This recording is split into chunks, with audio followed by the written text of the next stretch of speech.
to me. Information, news, and entertainment on demand.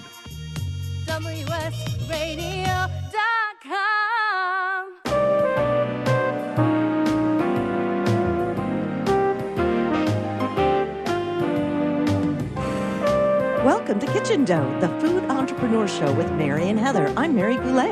And I'm Heather Ryder, and today we're talking about cottage food and actually the definition of what cottage food is. Yeah, because when I first heard the phrase, I was like, is that a house where food is? What? What is it? So technically, here's the definition. A cottage food business is a business operated by a person who produces or packages non-potentially hazardous food in a home kitchen.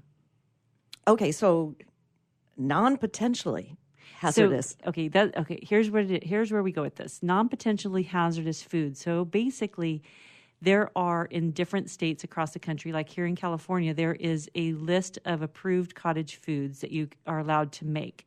And those foods are foods that basically won't make someone sick. Okay. Cookies, cakes, candies, jams, jellies, like certain things that you Those are okay. Nuts, like different things that you can approve. So you have to take a look at whatever state you're in and make sure your cottage food laws, which we're going to talk about in an upcoming episode, how to do that. But look at your different states and basically make sure that your whatever you want to make in a home kitchen, if you're thinking about starting a cottage food business, is in line with whatever the approved cottage food list is for your state. Some states you can really do whatever you want, like Wyoming. It's a wild west of cottage food in Wyoming. It's so funny. So California, I'm guessing, is probably fairly regulated. Yes. But California is kind of leading the way in a lot of different things. There's a new law that they were just working on, and they just passed that actually makes cottage food. You can, instead of just having the approved cottage food, you can actually make whole meals for people from your home kitchen. And they're starting to, I think we have an interview with Matt Jorgensen about that. And so expanding the cottage food laws so that you can actually, if you're a mom who is really good at making dinner and looking for a way to make extra money, you can maybe then take a look at micro enterprise kitchens and turn your kitchen into a micro enterprise kitchen and make food for families in your neighborhood. So let's say you have some moms that work outside the home, but need a little help with dinner, and you're a mom that stays at home, loves to cook dinner, but looking for a way to make some extra money. Maybe that's a way to supplement an income, or all different kinds of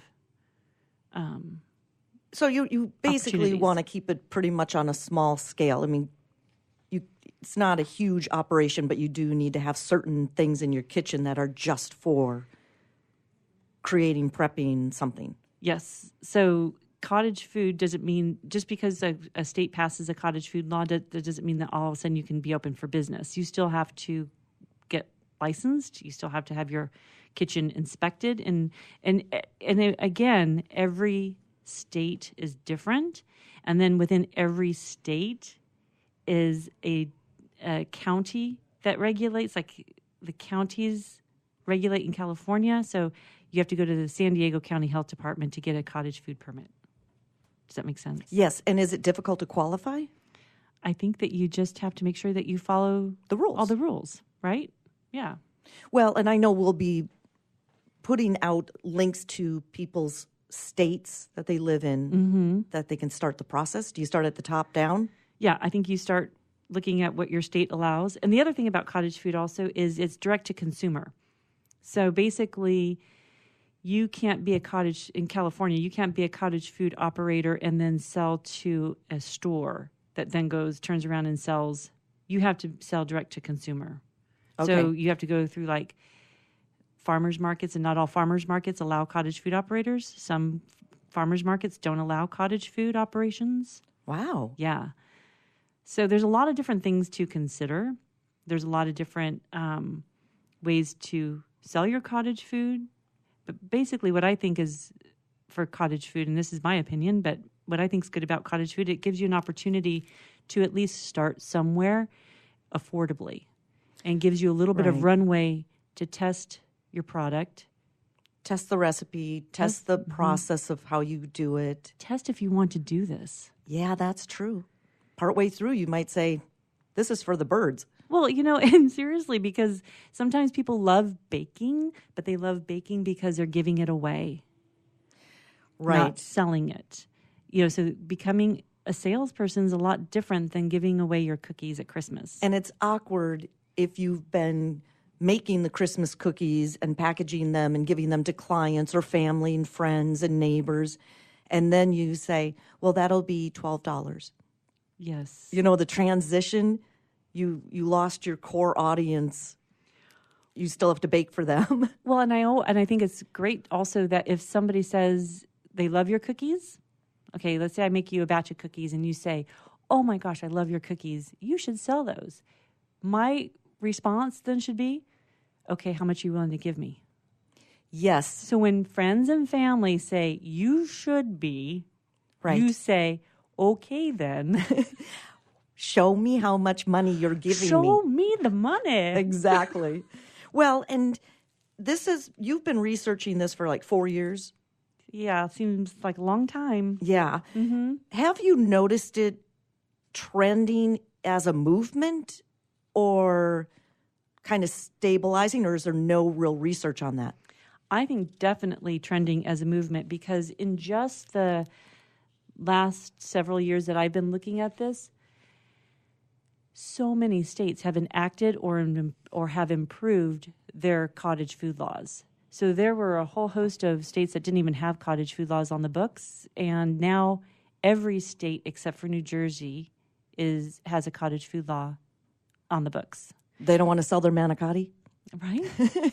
What I think is when you see 10, 15, 20 states improving or enacting new laws, that's a movement.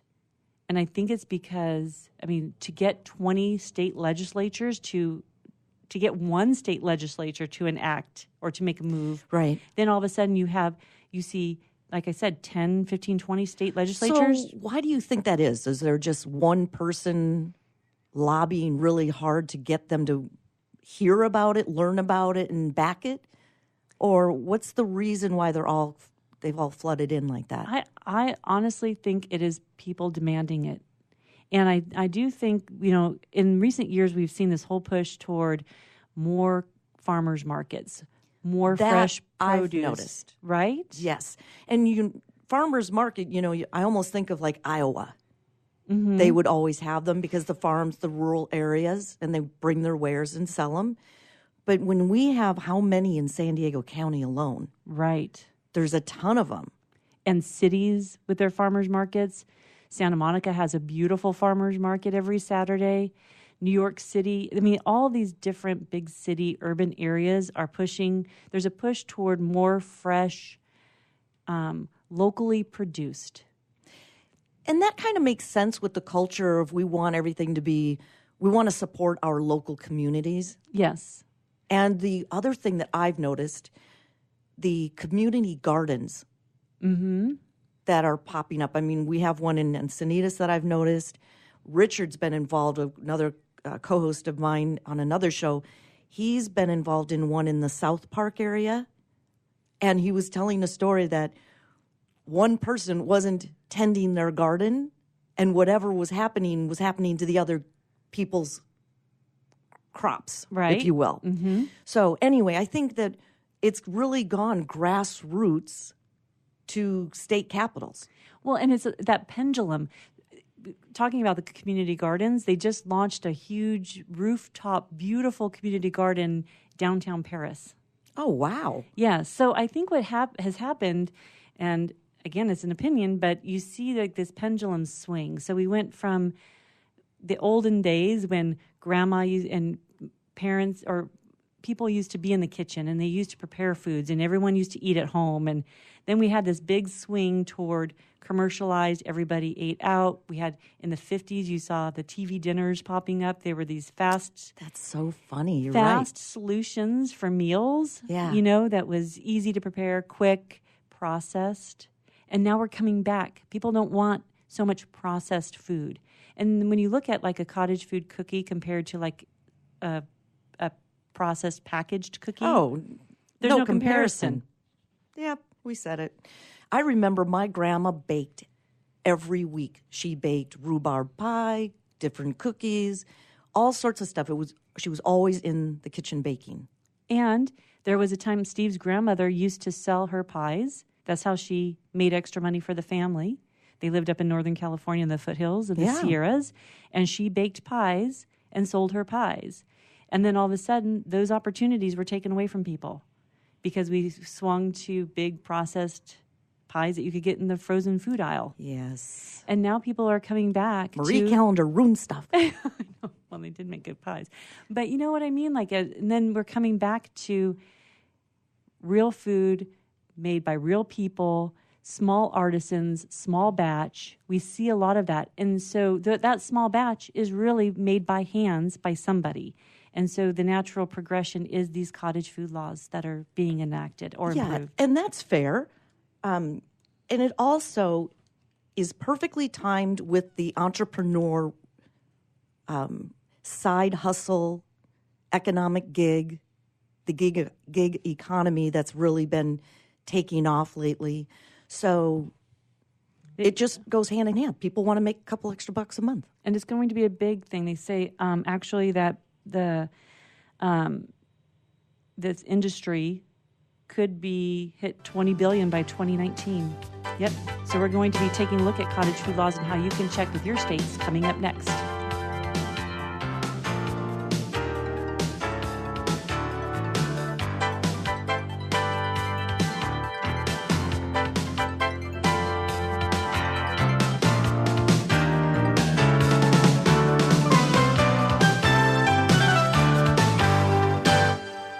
Military, things can change in an instant. The Navy Mutual Aid Association, we understand because it's our life too. That's why our dedication to serving the life insurance needs of our military veterans and their families is unrivaled. Navy Mutual offers superior life insurance protection without military service restrictions and limitations. A single focus on providing the peace of mind military families are looking for. That's what we do. Navy Mutual, insuring those who serve. Call 800-628-6011 or go to NavyMutual.org.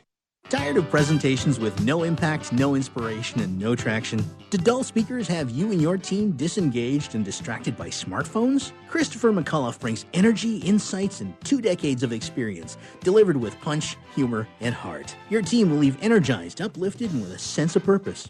Visit ChristopherMcCullough.com to bring some heat to your next speaking engagement. McCulloughe.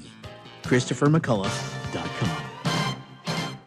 On the internet, your business's reputation can be unjustly destroyed in an instant. Don't wait for that to happen. Building and marketing your 5-star reputation can increase your business by as much as 19%. Take control of your reputation and have the 5-star reputation you deserve with Reputation Marketing Solutions by DSI Development. Become the go-to company by visiting 5starrepmarketing.com. The number 5starrepmarketing.com. Hi, this is Rob Barnett, VinVillage.com, where wine lovers connect. Be sure to tune in weekly to Vin Village Radio for exclusive, in-depth interviews with the who's who in wine and food. Take a break from politics. Tune in and learn something. WS Radio shows are worth your time and are filled with tips and advice. Add us to your lunch routine, and we'll give you a meal for your mind.